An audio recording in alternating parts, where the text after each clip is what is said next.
December 26, 2004. That was the day a huge earthquake happened. In fact, it's the third largest earthquake ever recorded, and it had the longest duration of faulting that has ever been observed, between 8 and 10 minutes. But there was something different about this earthquake.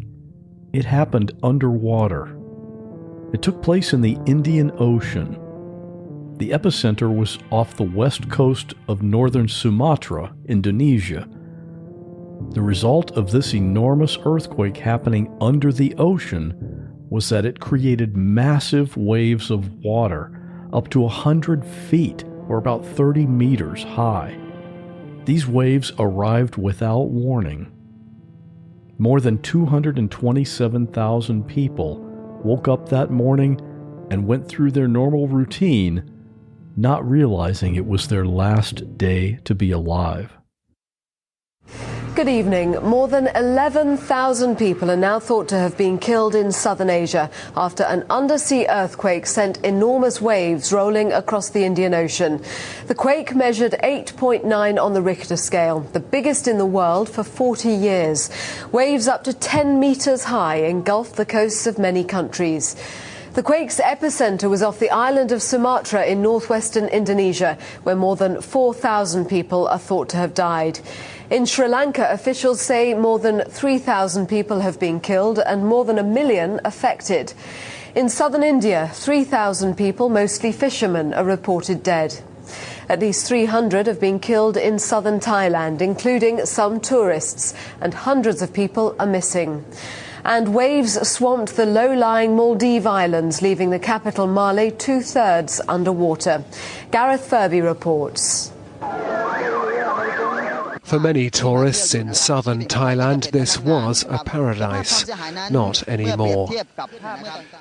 Survivors here evacuated on the island of Phi Phi, well known to many as the perfect setting for the movie The Beach. And from a tourist in the Maldives, this account of her survival. We didn't realize, we just saw a water plane coming up and towards the building and people from outside screaming, and then we saw the water come in the building and very fast. Pictures from Indian television show the water overwhelming large areas of the coast. Hundreds of fishermen are among those reported missing. India's Prime Minister says everything possible will be done to help those affected.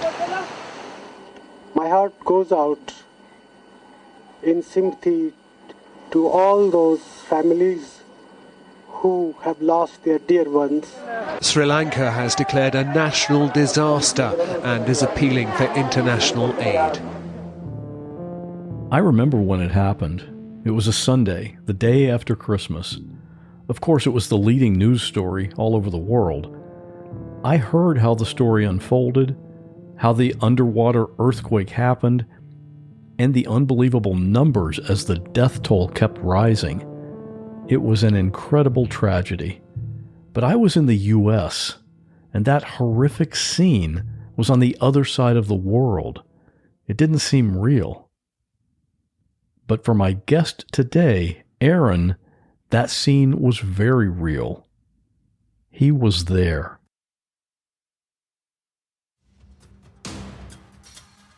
Real people in unreal situations. There is a man standing in front of me in my bedroom. My friend has been shot. I'm literally inside the river, and I'm inside my car. He had told me multiple times that he was going to set himself on fire. If you say my name or try to look at me, I'm going to kill you. And he was just sobbing. He said, Mom, tell me you're going to be okay. And I jumped on the hood of the car, and I held on. And I looked into the garage, and he was hanging from the rafters. I had somebody standing on my neck. He's better to me dead. I want him dead. I'm Scott Johnson, and this is What Was That Like?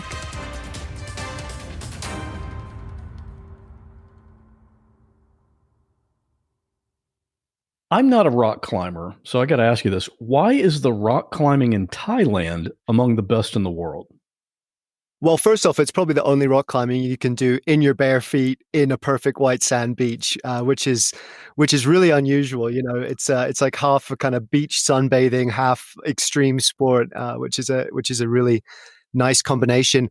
But they also just have these beautiful kind of limestone cliffs just jutting out of the jungle, and a lot of them are actually out to sea, which is really special because you can do this thing called deep water soloing, which is, you get a boat out there and the boat goes right up to the edge of the cliff and you hold on and you climb up, but there's no rope. It just is a kind of overhanging cliff. And if you fall, you just fall into the deep ocean.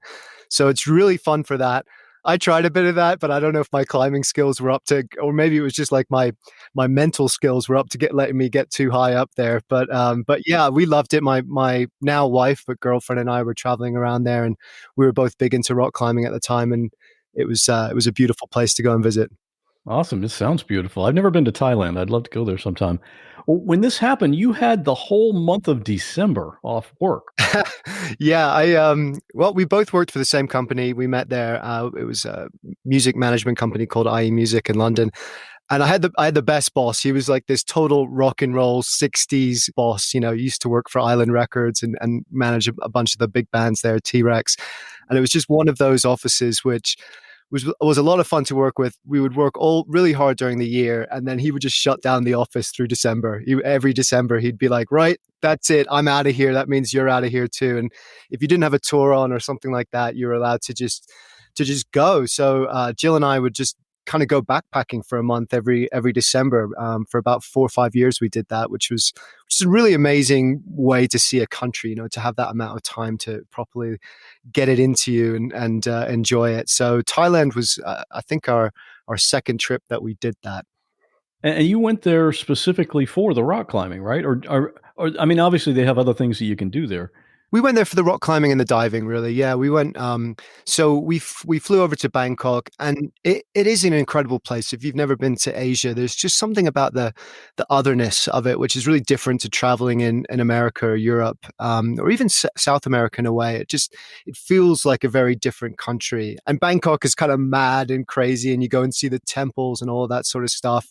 But we got out there pretty quickly, and then went down to Phuket, which is an island down in the south, and it's really great for diving. So we went there and did our PADI course and spent about 5 days there. And then we got a ferry over to Krabi, which is this region just off the coast of Phuket, really a couple hours off the coast. And it was there we were intending to go to this island called Koh Phi Phi. We had made these plans to spend Christmas on this island. It's like this beautiful paradise island. It's basically almost like an atoll with a double beach. So you're on the beach and you have like ocean on both sides of you, and beautiful mountains, and just a really chill place. And that's where we had planned to go. But on the ferry, we just met some people. It's one of those ferries where there's like an open air deck, and we went up there and we met some other travelers and saw that they had some rock climbing equipment on and stuff. And we went up to them and we said, oh, hey, we're climbers too. We're looking for a really good place to go. We've heard it's amazing. Where's the best place to go? And they said, you have to go to this beach called Tonsai. It's like the place to go. It's filled with climbers. You'll absolutely love it. And so the ferry was actually stopping at Ralai Beach, which is right next door to Tonsai. And on the spur of the moment, we decided to not go to Koh Phi Phi, but to stop here on Tonsai instead and spend a few days there. And that decision ended up being an absolutely critical decision and a real stroke of luck. Before we get into that part, I remember when you originally told me about this, you had a bad feeling about this trip on the way, like in the plane. Yeah, and before then too, it was really weird. It was one of those things that I really can't explain now, and I couldn't explain then either. It was, I'm not someone who I'm not 100% cynical, but at the same time, I'm not someone who necessarily believes in supernatural things or psychic phenomena or anything like that. But I really can't deny what happened, and I just had this feeling leading up to this trip that something bad was going to happen. And I kept putting it out of my mind. I was talking to Jill about it, and I kept putting it out of my mind. Like, stop being so ridiculous. You're just stressed at work. You got too much going on. It's just stuff like that kind of bleeding over into this. And that's why you're feeling like that. But I couldn't shake it. And like, I went to see my mom before I left to make sure that I'd sort of said goodbye to her and given a hug. I did lots of things like that. Yeah, that sounds really serious. I mean, you've gone on trips like this before. Have you ever had a feeling like that? Never. And never since. Like, I'm always really excited before I go on a trip, kind of trying to absorb all the different things we're going to see and read background. And yeah, it's just pure excitement. I've never had a bad feeling about it. And that's why it was so strange. And I kind of just forcibly put it out of my mind. But when we got to the plane, when I actually got on the plane and they closed the doors, I started hyperventilating. I basically felt myself having a kind of panic attack, which I had sometimes in the past, but hadn't had for years. And so I kind of knew what it was. And I said to Jill, I think we're going to die there. I don't know why. I feel like we're not going to make it back. I was on the verge of tears, and and she was sort of calming me down, and she's like, "Oh my, do you want to get off the plane?" I'm like, no, I'm just being stupid, but I had this such a strong feeling, and afterwards I just, and to this day I can't really reconcile where that came from or why I had that. And I know people listening will think, oh, it's just a coincidence, and I know how memory works, and you can kind of implant things in your memory post-dated, but I just have to say that that's not the case in this instance. I really did have a strong instinctual feeling that just kept coming back and back again. Hey, some things you just can't explain, but what happened. So anyway, okay. So you went to Tansai. Yes. And you were looking for a place on the beach, and what happened when you got there? The really interesting thing in the setup to this is there were just a number of incidents which happened, which led to us kind of surviving this. And there were so many of them that it's so strange to look back and think of all those coincidences, to think of all those kind of roads branching. And if you'd gone down one route, you would have had a completely different outcome. So the first one was not going to Koh Phi Phi. Koh Phi Phi ended up being one of the absolute worst hit islands in the whole of Thailand, because it's this really shallow island, and when the wave hit it completely overran the whole beach. And that was your original plan, was to spend Christmas there. Yeah, and Jill really wanted to do that too. I mean, she was into the climbing as well, but she's like, look, we want to have a holiday as well. We want to chill out. This is like the paradise island. So we had always planned to spend it there, but there's very little high ground there. So there was a lot of casualties on that island. And we would almost certainly have tried to get a place on the beach. And that was the second thing that happened. So you basically get off on the ferry on this place called Ao Nang, and then you have to get one of the little Thai long-tail fishing boats down to Raleigh Beach. So it's really like this, The Beach, the book and the movie, which is like this, Alex Garland wrote it, which is like this kind of hidden backpacker paradise where, it's hard to access and people don't know about it.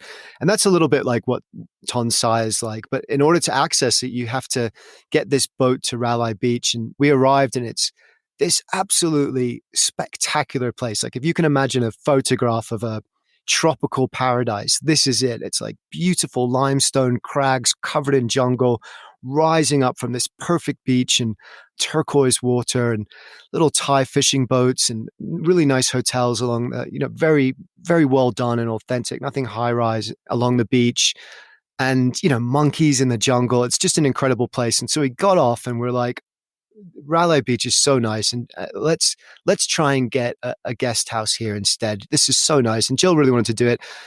We walked around and we tried to find somewhere, and it was all booked out. It was coming up to Christmas and it was all completely booked out.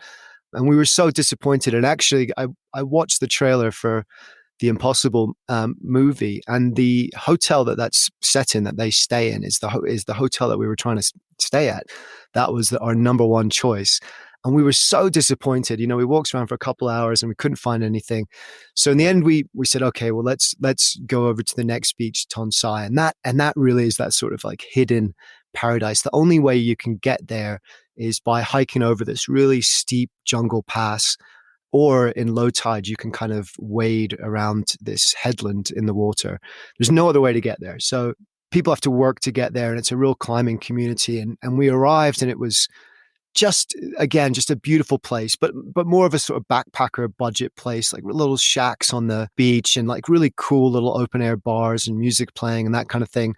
And again, we walked up and down this beach trying to find like one of these little beach cabanas to stay in. There was a few of them, and they're absolutely gorgeous, and nothing doing, super disappointed. And we kind of gradually made our way backwards. We wanted to be as close to the beach as we could, and we gradually made our way further and further away. And as we did that, we went further and further uphill. Tonsai, unlike Raleigh Beach, has a really steep slope up from the beach up a mountain. And we were absolutely gutted. The only place that we could find was right up in the mountain. It was like probably a quarter of a mile up this steep path, right in the jungle. And that was the only place we could find. So at the time, we were really gutted. But had we stayed in that guest house in Raleigh, that hotel in Raleigh, that was one of the hardest hit of anywhere in our region. It was completely overwhelmed by the wave when it came in. And had we stayed on the beach in Tonsai, all the places that we would have stayed in were completely obliterated by the wave too. So where we ended up staying was one of the few places that didn't get any damage because it was so far up the hill. So incredible set of kind of fortuitous circumstances which steered us away from Koh Phi Phi, away from Raleigh Beach, and then away from the beach of Tonsai. And then it just got stranger after that. Well, that's what we want to hear about. I'm going to ask you, though, you're an experienced traveler. The question that comes to my mind is, like, if I'm going to travel someplace, I'm going to make reservations at a hotel or an Airbnb or something ahead of time. Why wouldn't you do that? We were in our 20s and stupid and just kind of wanted to backpack, or we used to call it flash pack because we weren't quite that sort of backpacker age. And, we both had decent jobs in London. So we would sort of do the backpacking thing for a few days, and then we would stay somewhere nice for a couple of days. And, but we still had this sort of like sense of we're just free and easy, and we're just gonna see what happens. And it's lucky we did, because if we had made reservations, they would have been on Koh Phi Phi, and we wouldn't have been able to change our plans. I mean, now I'm in my early 40s now. I definitely make reservations now, because the reality of not making reservations is that you spend your entire time walking around trying to find somewhere to stay. So yeah, I've learned my lesson, but it was very fortuitous that I hadn't learned it by the time I went there. Yeah, back then it was great to be spontaneous, right? Yeah, back in those days, that's right. So we spent about a week there, and we kept talking about leaving, and we were just having a good time, and we met some Thai friends that ran a local bar there, and they were really into the climbing scene, and they were sort of showing us around, and it was a really beautiful time. Fires on the beach in the evening, and we just kept saying, okay, one more day, and then eventually it got to Christmas Day, and we were still there, and we're like, okay, we're here for that now. And we'd been vegetarian the whole time, because when you travel, particularly to more remote places in Thailand, especially Tonsai, where there's really no refrigeration, it's sensible not to eat meat, because you're probably not going to get food poisoning that way. So we were vegetarian, but our little guest house had done this like Western style, particularly British style, big Christmas dinner buffet feast, right? With turkey and, roast potatoes and all the works. And they were so excited that they'd done this for us, and on the night, Jill felt so bad. They kept coming up and saying, oh, we've done this special thing for all you guys, and we're so excited for you to have it. And we sat down for the dinner, and because we were vegetarian, we weren't eating any of the turkey, but they kept coming up and saying, don't you want to try some of the turkey? We made it specially. We brought it all over to this island for you. And we were sort of being polite. And then eventually Jill said, God, I feel so bad for Mum. I'm just going to go get some. And she went and got a little bit, just a little piece, and ate it. And it was just, happy Christmas. We've had some turkey. Great. And later that night, she got violently ill from it. She got terrible food poisoning from it. So we canceled the plans we'd made the next day. And the plans we'd made the next day were to go diving. We'd just done this PADI course in Phuket, and we wanted to go. We hadn't done any more diving since then. We wanted to go out and do that. So we'd booked this PADI course to go diving. And let me just say, for people that aren't divers, PADI is PADI. And what does that stand for? That's right. Professional Association of Diving International, and I think it's that anyway. And it's basically the course you have to do to go diving. And it's usually like 3 days or so, the basic level course we did.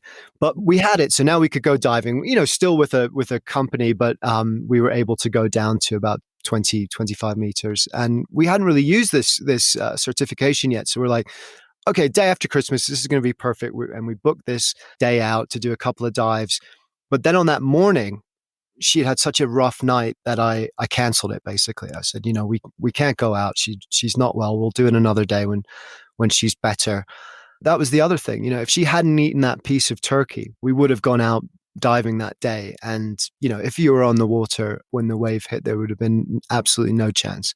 So then I said goodbye to Jill. I was going to stay with her, but she said, no, go off and have some fun. And I met up with my Thai mate, Joey, and we were going to go climbing together. And I remember he said to me, look, we have a choices of places we could go today. Like, I really like this place called Eagle Wall, which is here on Tonsai. It's really close, really easy. And he was kind of pushing it. And he said, or we could hike over to Raleigh Beach and then kind of climb up the other side of Raleigh Beach, where there's this big limestone kind of crag, like almost like a hill covered in jungle that leads up to this cliff, and it's on a peninsula out to sea. And there's a really famous climbing route there called Lord of the Ties. And he's like, or we could go to the Lord of the Ties wall. And I almost just flipped a coin in my head and said, you know what, let's do the hike over. And he's kind of like, you sure? It's kind of a long hike. I said, yeah, I feel like doing that. Let's do the hike over. Well, it turns out that Eagle Wall, which is right on the beach, and it's hemmed in. Once you get there, you have to wade across water to get there. And once you're there, there's no way out. Like the only way out is to wade back through the water. And the people that were really hurt on Tonsai were people that were climbing on Eagle Wall. A couple people survived by literally climbing up and holding on. But we didn't go there. And if we had, God knows what would have happened. But we went 50-50, we went to the other place. And as I said, he was kind of pushing that place. So I don't know why I chose that. But we hiked over to the other place and kind of climbed up there. And it was maybe the best place in the whole island to be, because it was about 75 feet above the beach, above the ocean, jutting out to sea. And we were climbing and having a good time. And it's this incredible feeling because you're climbing up this cliff and then you're literally just sort of dangling above this beautiful turquoise ocean. And while I'm doing that, I look out and I see this wall of white water, really far away, but I see this wall of white water. And we've never had any surf in these beaches. It's always been absolutely calm. And I said to Joe, do you guys get surf here? I've never seen anything like this. Check this out. And his face immediately dropped and he said, something's not right. This isn't right. He lived there. He was like a climbing guide and a local. And he knew instantly that something wasn't right because he'd never seen anything like this and knew that shouldn't be happening here. But we had no warning. One of the reasons that a lot of people died, I think 240,000 people died around the Indian Ocean that day. And one of the reasons was there was no system in place for tsunami early warning system. So they knew this earthquake had happened and they knew that this tsunami would be spreading out like this, just this ripple effect spreading out from the epicenter of the earthquake. But they had no way of letting people know. And that's one of the great tragedies of it was it could have been averted, but they had no system in place at that time. So we had no idea. And it was before the days where smartphones were ubiquitous. There was no way of like Googling whether or not this happened. There was really no Wi-Fi there unless you were like in one spot on the island. So we really had no way of figuring out what was happening. And we just watched this wall of water kind of slowly come towards us. And, to be honest, I felt at that time that it was just like a big surf wave. I didn't feel like there was anything anything wrong or dangerous with it. And we could see behind it, there was another like 2 sets of it behind it. So it really just looked like if you were on a surf beach and you just saw like a big set of waves coming in, it just looked like that. But we were above it, so we didn't really have a perspective on how big it was. And underneath us was just sort of moored underneath us by the cliff was this sailing boat. And I watched this wall of water come up, and when it hit the sailing boat, it just immediately swallowed it, flipped this boat immediately and broke the mast, and the boat was just gone. So we knew then that it was something was terribly wrong. And the interesting thing, I suppose, is that before then, and I think for a lot of people, you think of a tsunami and you think of a giant wave, you think of like a 50-foot wave, but it wasn't that in this case. What it was just an incredibly fast and powerful surge, and it brought so much water behind it. Your average wave doesn't have a lot of depth going back to it, right? But this just went back forever, it seemed, so it was just this huge surge of water. And after it kind of took over this sailing boat, it went up onto the beach, and there's always these long-tail Thai fishing boats that are parked on the beach. You don't have to moor them. You can just sort of drag them up to the beach. And again, it just picked these things up and just, you couldn't see them anymore. It just threw them towards the hotel. So right on the edge of the beach where the jungle begins are all the nice hotels. And we just saw the water just surge up and smash through the hotel and just keep going and keep going. And everyone was watching at this point. Everyone knew that something bad was happening, but there was also this incredible surrealness to it. I'd never been in a disaster before. I didn't know what to expect or how I would react. But, some people immediately were like, we have to get down. We have to go and see if everyone's all right. And they ran down. And other people, me included, and I'm not proud of this, were maybe in shock afterwards, but certainly at the time, I just felt like it wasn't real. I wasn't processing how dangerous it was. For some reason, because I saw that boat destroyed, I said, well, there's no one in that boat. There can't be anyone in that boat, because had there been someone in that boat, they would have certainly been killed. And you could have, I could see on the top of the boat, like a child's inflatable thing to play with. And I couldn't accept the reality of that. And the same, I couldn't accept the reality of what was happening to the hotel. I just felt like it was all going to be okay. So some people left and ran down the beach, which was a mistake, because then the second and third wave hit. So it was lucky in a way that I wasn't processing it properly, and I wasn't one of those guys who immediately knew what to do. Were those second and third waves, were they just as strong as the first one? Yeah, they were. It was like 3 waves, one after another. They were a little bit apart. The wave came in, surged up, and the surge just seemed to keep going forever. And then it pulled back. And then after it pulled right back. And then after it pulled back, another wave hit. And a lot of the, in general, people said over the Indian Ocean, there was a lot of the damage and devastation that was done was simply just pulled back into the ocean afterwards. The pull of that receding wave is incredibly strong. And actually, as the tsunami hits, you can feel the water. There's this famous picture of Raleigh Beach of these tourists standing on the beach, and this family, and I know this family are okay actually, because the article that reported this said, this is a picture of a Norwegian family, but they all survived. And because it's quite a harrowing image to see, it's these parents and these kids trying to run away from the wave, but they're already sort of knee deep in water, and the pull of the water back is so strong that they're really struggling to run away, which is why when a tsunami hits, you have to get out there early, because if you're already in the water, you may well just get caught in it.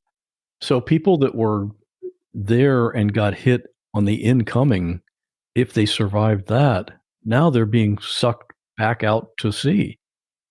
Yeah, I mean, I think tragically, what we found out later was that we ran out of food afterwards. I'm jumping ahead, but we ran out of food afterwards. And the reason why is because all the fish were contaminated from eating the bodies of the people that had passed away, because a lot of that was just sucked back into the ocean, and very sadly. And so after we didn't go down after the first wave, and then we saw the second and third wave hit, we were very nervous about like when it was going to come again, because in order to get down from our safe vantage point and get to the next vantage point, it was maybe 500 meters, like 1.5, 2,000 feet away. So it was quite a long way away. Like if you had to, if you'd seen that wave coming in, you would have had to really sprint across the beach in order to get to the other high ground, because otherwise Raleigh was completely flat. And that was one of the problems too, that the area where all the hotels were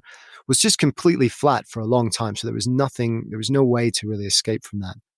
But after a while, we felt it was safe. And, obviously Jill wasn't with me, and I was starting to get worried that she had left the house. Like I left her not feeling well, and I was pretty sure that she was just going to stay in our place, which I thought was going to be safe because it was so high up the mountain. But I started to get worried, like, what if she's come looking for me, What if for some reason she's come down to the beach to see what's happening? And, Jill is one of those people who is like just switches on in an emergency and knows what to do, and it wants to take control and is quite calm.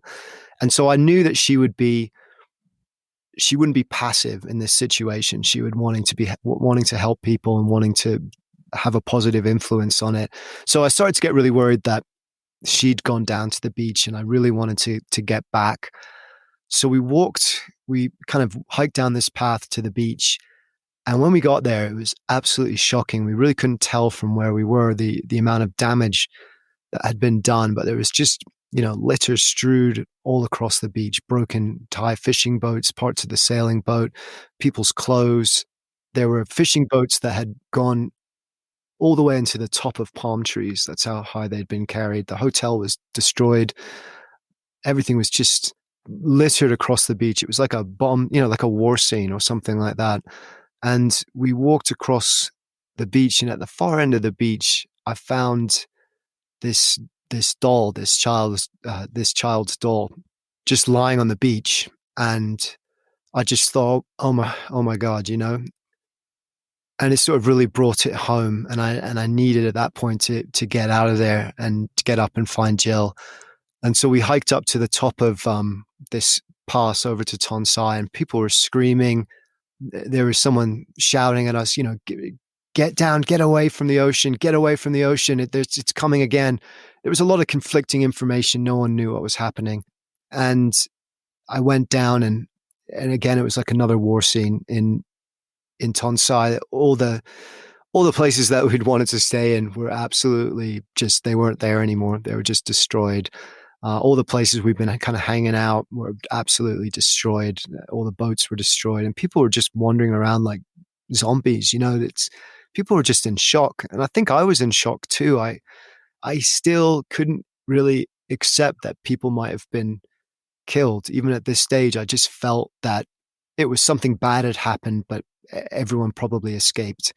And, as we were crossing over, we saw another sailboat that had been just broken in half on the rocks. And we came by really close to it on the path. And it was, there's people's things inside, and but there was no one there. And I just didn't know what had happened. So we came over to the other side, and I kind of ran up this path to our little guest house, just really nervous now, really like wanting to see Jill there, wanting to find her. And when I got there, she wasn't there. And I really started to panic because she wasn't anywhere to be seen. And I was kind of just running around that area and shouting for her. And in my panic, I had missed this note that had been stuck to the door. And when I went back to the guest house, I saw it, and it was just 3 words: on the mountain. And so I started to make my way up to the top of the mountain, And Jill's story from this as well, it's worth hearing her perspective because what happened to her is she came out, she heard people like screaming and running past her. And she came out and people were grabbing, forcefully grabbing her and saying, you have to run away. You have to run away. You have to go to higher ground. And she was distraught because she knew where I was and she knew that I would have been in a lot of danger. And it was her instinct to go looking for me. And she started to make her way down to the beach. And thank God she stopped and she said, this is stupid. I could get really hurt here and maybe he's safe, What else can I do? So she started being one of the people to help round people up. And she was getting everyone together and saying, we all have to go to the top of the mountain. There's no path anymore. Like you get to the end of the path and then it's just thick jungle. But she and a bunch of other people were just kind of like fighting their way, bushwhacking through this jungle to get as high as they could. So meanwhile, I get back to her place. I see the note and I start doing the same. I start running through the jungle and I see lots of people dotted around and I'm sort of shouting her name and I keep walking. It feels like an eternity of just like going up and shouting her name and it feels really hopeless. Like what are my chances of finding someone amongst all these people in this crazy scenario in this huge kind of jungle area? And someone hears me shouting, Jillian, Jill. And she comes past and she says, are you Aaron? Are you Aaron? And I said, yeah. And she said, Jill's looking for you. She's about 100 feet up there. She points me in the right direction. And I ran up there and there was just a little clearing and she was with about 40 or 50 other people. And I saw her and then she looked over and saw me and burst into tears and ran over to me and we were just hugging each other. It felt so amazing to be reunited and know that she was safe. I can imagine, man. To me, it seems like sensory overload because not just the devastation and death all around everyone, but the confusion about what actually happened because you still didn't know. Yeah. And I think that's the biggest thing, like in the movie of it, everyone knows instantly what's happened and is immediately on sort of panic mode and survival mode. But in reality, like you say, there was a lot of confusion. There was a lot of shock. There was a lot of denial of what was happening. There was a lot of people that were still just trying to go about their ordinary business, like it was weird. It was really, really weird. And like I say, even with myself, I look back and I struggle to understand why I was in such denial about the severity of what had happened. But I think you're right. I think it was just a lack of knowledge at that point. But I got up there. This had been a few hours now after the wave had hit. And, I said to all these people, we think it's safe now and we can come back down. And we did that. And even at this stage, I've got my phone and I phoned my mom and it was probably about 4 a.m. or something UK time. And she answered and I said, Mom, something's happened. I don't know what's happened, but we're okay. And literally after that, the line went dead and we weren't able to do any communication for the next 10 days. And she always says, the fact that you got that call off, she said, I wouldn't have been able to survive those 10 days not knowing what happened. Yeah, because this was worldwide news, obviously. Yeah. I was in the US at the time and we heard about it. That was the news of the day for several days. Yeah, absolutely. And after that, she got out of bed and saw it and was just so thankful that I'd managed to get that message across because I think that would have been just an unbearable, now that I'm a father, it would have been an unbearable weight knowing that your kid was there in danger. Not knowing how your kids are doing for that period of time. Yeah. Yeah. So you were stuck there. Yeah. So after we kind of got ourselves together, we went down and everyone immediately started cleaning up. I think by the next morning, pretty much everyone that was there was helping to move all this rubbish and timber and broken boats and trying to just clear up. And we were stuck there because the only way out of Tonsai Rala is by boat, and there were no boats. They were all destroyed. And there was no food. Like I said, there's no kind of natural food sources on the island there. And, there wasn't a huge amount of food stored, and we couldn't eat the fish. And so, very quickly there was a lack of food, and they were airdropping rice. That's all they were, just rice, just packets of rice. And so for 10 days, we ate rice, we ate airdrop rice. I lost about 20 pounds, and we helped people clean up. It was everyone kind of pitched in together and tried to sort of repair, more than anything, I suppose, the people that were left, the Thai people that were left, help them repair their lives a small bit, because they don't have any insurance for this. This is their livelihoods have been absolutely destroyed.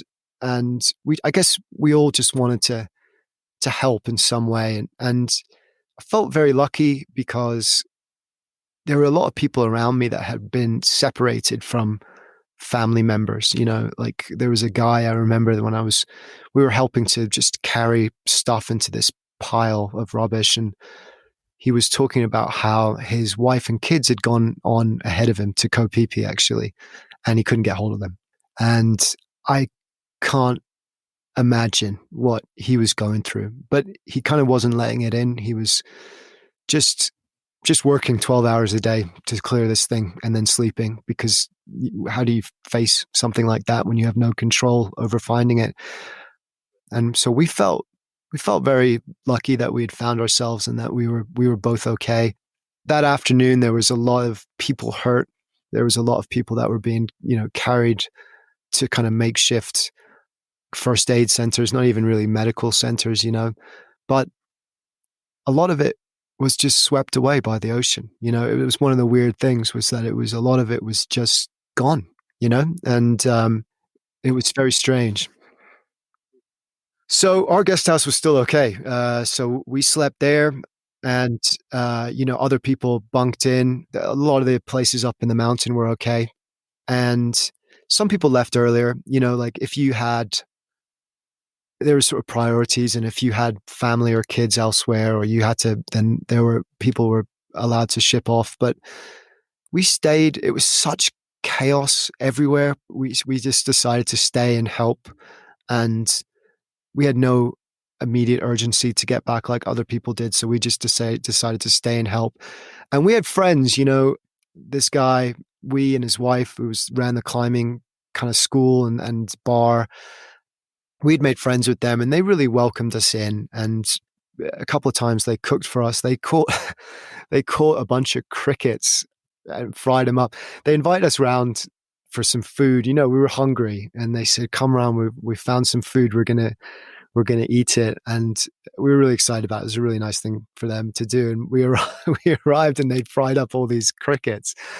And Jill, she's Scottish, so she's a picky eater at the best of times. They really just do like meat and chips, and that's about it up there. So, but we were hungry, man, and I was like, I went full on into the crickets, and I think Jill had a couple, and she just passed me the rest under the table. So much for vegetarian diet, right? So much for vegetarianism. Yeah, I don't know how insects are included in that or not, but yeah, it was a real community spirit in some ways. It was very sad and quiet. You could feel something of the presence of what had just happened, and it was such an immediate change. But there was a couple of moments where it was nice. That was one, and there was another where we had somehow managed to track down. There was like a nice hotel on the other side of the island. This was a nice hotel. This wasn't a backpacking area, so all the guests had been kind of immediately evacuated, and the staff had gone. And we said, I think they've got some beer left there. This is about 5 days in. And so we went over there, and there was a couple of cases of beer, and we sort of put them on our shoulders and walked back to the beach where everyone was working to clear up with this beer, and just started handing it out to people. And it was just that moment of, I suppose, normality and being together and sort of saying a thank you. And, everyone was so happy. And it is amazing how people come together in those environments. I think that the Thai people were really frightened. They were letting out fireworks, bangers every night and throwing them into the ocean to sort of ward off evil spirits, and they were really afraid. And we sort of all just came together, and did our best to help in whatever way we could. And, sadly it wasn't a lot or enough, but we did what we could. I can imagine for people like that don't know what happened and they'd never seen it happen before, obviously logic tells you it might happen again. Yeah. It's got to be frightening. Yeah, and because we had no communication really. A lot of, some people, by that point, some people had got the information that it was an earthquake and there was a tsunami, but we had no real access to information other than sort of hearsay and what people were saying. So you didn't know what was happening, and we were anxious to contact people at home again and let them know how things were. So it was a stressful time, but I think it was a long time before I really processed how lucky we were.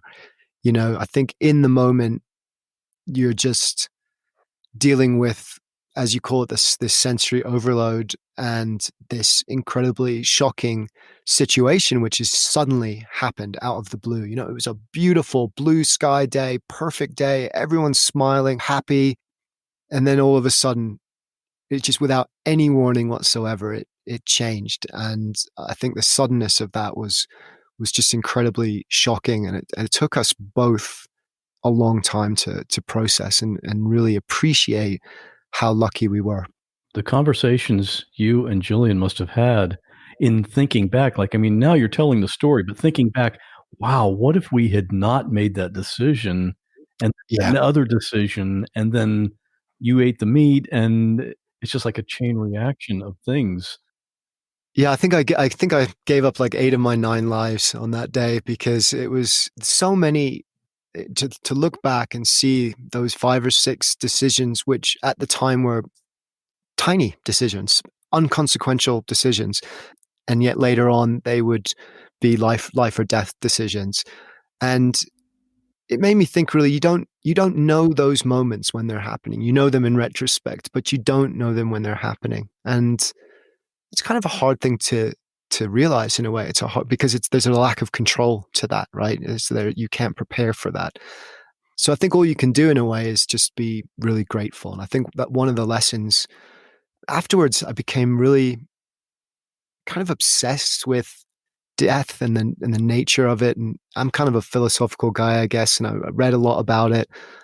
I was trying to understand what happened and what it meant that we had survived and so many people didn't, and what it meant, these chance situations. And I don't know if you can face, I think in some ways it's really to have a moment like that, to have a sort of near death experience like that is, makes you really look at yourself and how you're living your life in a different way. If there's a positive to bring from it, I guess that's the positive, to realize that the day that you'll die will be today. It's not going to be someday in the future. The day that it happens will be today.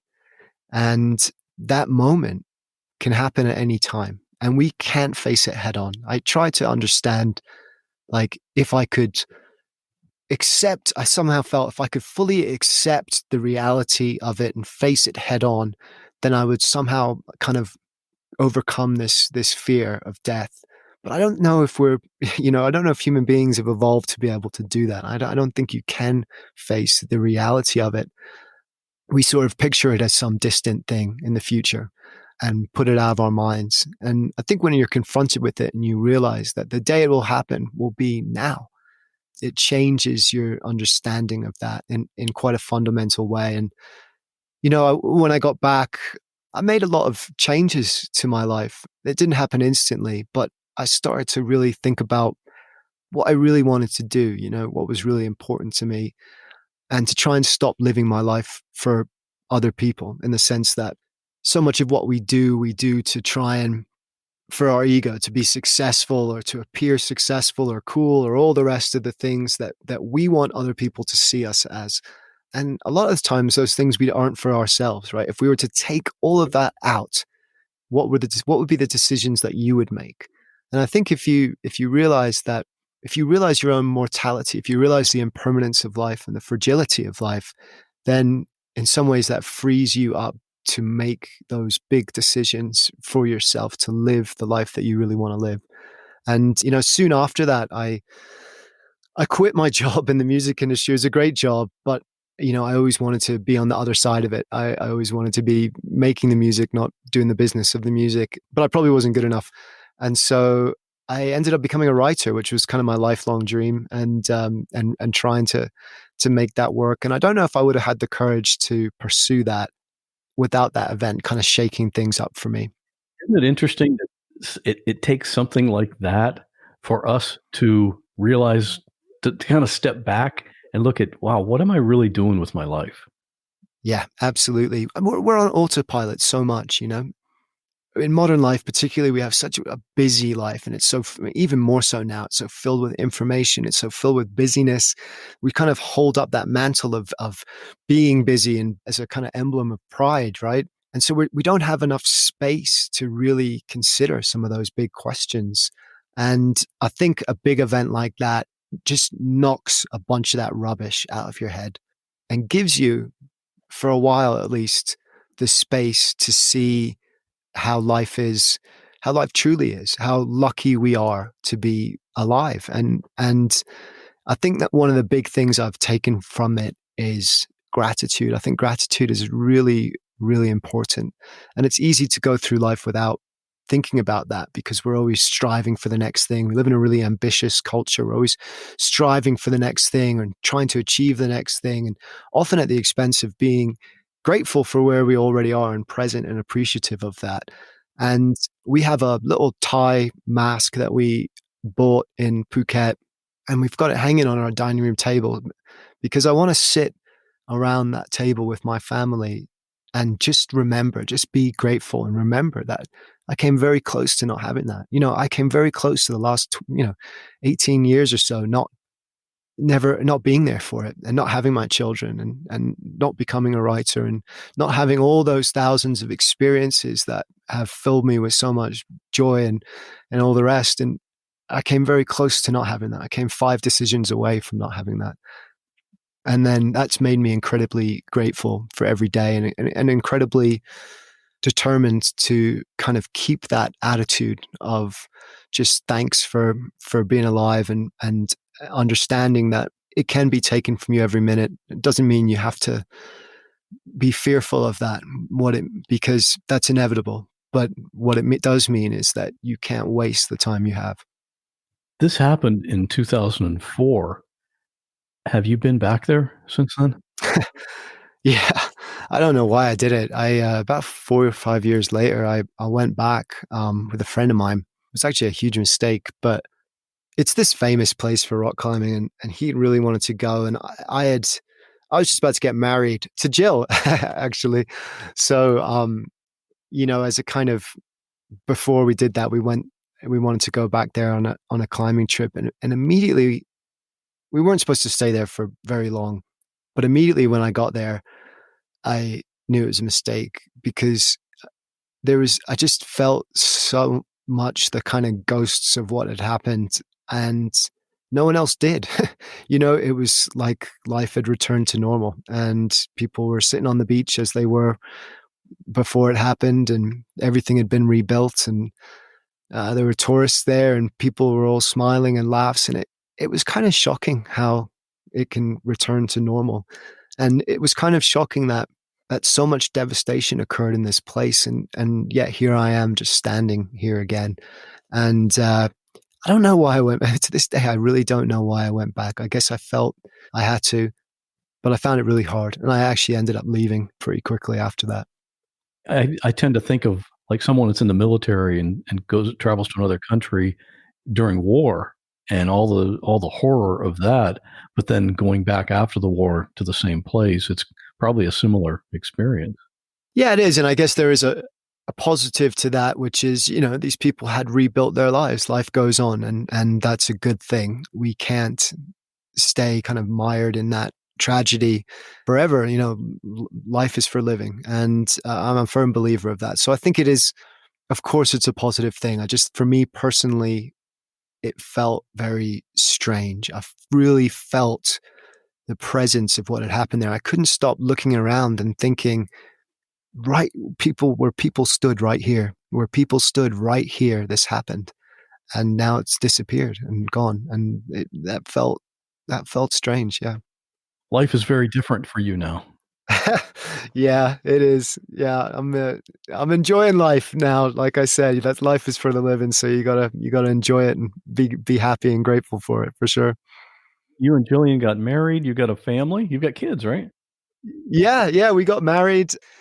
Got married up in Scotland. I even had the kilt on for that. And we about 7 years ago now, we actually moved to the States, originally for a job, a short-term job, but we got stuck here. I live out in Colorado, which famously gets 300 days sunshine a year. And I think the UK gets the other 65. So I feel like it's a pretty good trade. If anyone's wondering why you have such high quality audio, you are a podcaster. And your podcast, I know my listeners are going to love your podcast because it's called Armchair Explorer. World's greatest adventurers tell their best story from the road. That sounds, and I've listened to some of the episodes. Tell us about this show. Yeah, thank you. And one of the reasons I'm really honored to be on is because I think there's some synergy between our shows in the sense that they're both about stories, and they're both about kind of incredible stories that you may not get a chance to experience yourself. And I absolutely love the concept of your show and how you do it.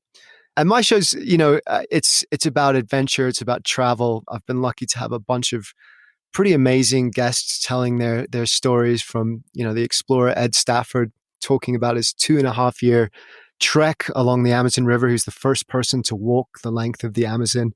I've got an episode coming out with a woman who rode 2,000 miles down the Ho Chi Minh Trail to kind of raise awareness about all that's happening kind of post-Vietnam War there, in terms of some of the devastation that still exists, but also so much of the beauty of stories about, astronauts doing their first spacewalk, Olympic athletes, backcountry skiing in Alaska. So I try, like you a little bit, I guess I try and tell incredible stories that inspire people, that take people out of their ordinary lives for a short period of time and celebrate really the beauty and wonder of the outdoors and the pure joy of just exploring this amazing planet. So I was struck by this disaster, but it didn't knock out the love of traveling for me. And I subsequently became a travel writer, actually. And yeah, it's a wonderful way to tell stories. But my dirty secret about this good sound is I'm actually currently in my walk-in wardrobe,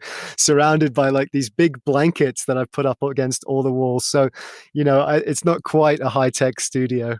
The only problem is Jill's getting pretty annoyed with me. She's like, come on, every week you just have to take everything out and do this. But yeah, so maybe I'll have to move one of these days.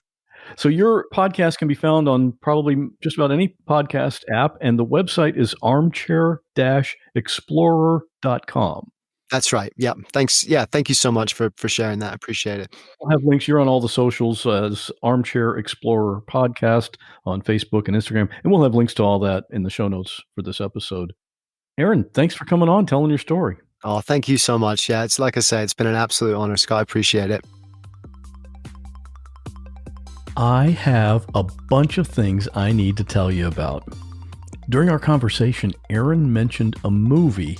It's called The Impossible, and right at this moment, it's available on Netflix. So if you want to get a sense of what happened in Thailand that day, I recommend you watch it. And in the near future, I'm going to be doing a special Q&A episode. Some listeners in the Facebook group suggested this, and it's actually something I was thinking about doing anyway. It wouldn't replace one of the regular episodes. This would be on a Friday in between episodes. So think about what you'd like to ask me. It can be about the podcast or anything else. Well, almost anything else, I guess. Now, keep in mind, some of the people in the Facebook group have already sent in questions such as, how do you find your guests? And what's your favorite episode? So don't ask those things. And when you have your question, you can call into the podcast voicemail line, 727-386-9468, and leave your question in a voicemail. If you can't do that, you can send me an audio file by email to scott@whatwasthatlike.com. I'm going to collect all the questions and answer all of them in a special episode coming up in the near future. It's going to be pretty fun. And if you enjoy hearing actual 911 calls and the backstory that goes with them, I recommend you sign up as a patron and support the show. For $5 a month, you get access to all of my exclusive bonus content called Raw Audio. And Raw Audio episode 10 just went live. In this episode, a Boy Scout leader is taking some boys on a hike and they encounter a bear. How bad are you injured? Pretty bad. Okay, you're bleeding? A little girl calls 911 in the middle of the night. And what made you wake up tonight? I think I heard a gunshot. You heard a gun? Yes, and I see a bullet laying on the floor. I think it's a bullet. And a car crashes into a grocery store, and then things get worse. Oh my God. What's going on? Oh my God. What's going on? He's trying to kill himself. So don't miss out on this stuff. You can get access to all of the Raw Audio episodes, past and future, by becoming a patron at whatwasthatlike.com/support. And now, a question. Are you into plants? Do you wish you had a green thumb? Well, you might like this podcast. The host is Maria, and she is the plant lady at Bloom and Grow Radio. Check this out. Have you ever killed a houseplant before? I know I have. In fact, I've killed so many houseplants that I actually created a podcast all about plant care, Bloom and Grow Radio, the podcast for plant people where we learn how to not only stop killing our houseplants, but learn how to help them thrive, grow our indoor jungles, and cultivate more joy in our lives. On Bloom and Grow Radio, I interview planty experts to get answers to the plant care questions we all have, but might be a little nervous to ask, like, what the heck is bright indirect light? What is soil and potting mix actually made up of? Or what is the best way to water my plants? For me, the mind-blowing thing about plant care is that it is so much more than just making our homes look Instagrammable. Plants are amazing tools for self-care. They help us disconnect from screens, reconnect with nature and ourselves, and they remind us things like growth is always happening and around us, dormancy is sometimes necessary, and something as simple as it's important to water yourself. If you want to grow, we've got an episode for you. So what are you waiting for? Join our community of plant friends and subscribe to the Bloom and Grow Radio podcast on Apple Podcasts or your preferred podcast player, or listen on our website at bloomandgrowradio.com/podcast so we can all keep blooming and keep growing.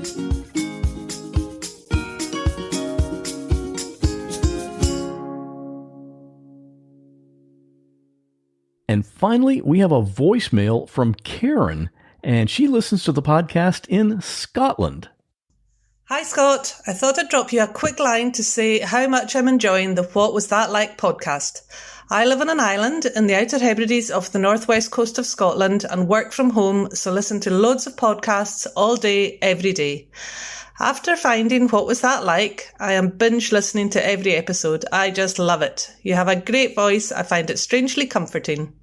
Keep up the great work, and I hope you know it's appreciated and keeping me going through a dark and dismal winter in Scotland. Thanks for that message, Karen. And of course, I would love to hear from you. Yeah, that's right. I'm talking to you. I mean, we're almost to the end of this episode. It's just you and me here, right? I would like for you to call in and leave a voicemail. It can be a comment, a question, a suggestion, whatever. Just call 727-386-9468 and leave it there, or you can email me your audio at scott@whatwasthatlike.com. It would make me really happy to hear from you. So that's it for this time. I hope you're doing well and staying safe. I'll see you in 2 weeks.